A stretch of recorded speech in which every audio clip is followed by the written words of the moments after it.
Masepala wa Lehae wa Maluti a Phofung, Majoro wa Phethahatso Councillor Vus'Musi Tshabalala le DJ Thwasa ba mema setjhaba sohle ho tlo nka karolo ho ipabatsa ka talente tsa bona tse fapaneng tulong haufi le moo ba dulang ka hara masepala.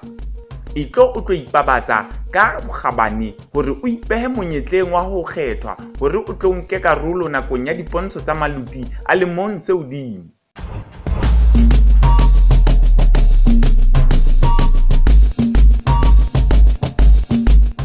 Dipontsho tsa Maluti Festival, botjhaba ba rona, letlotlo la rona.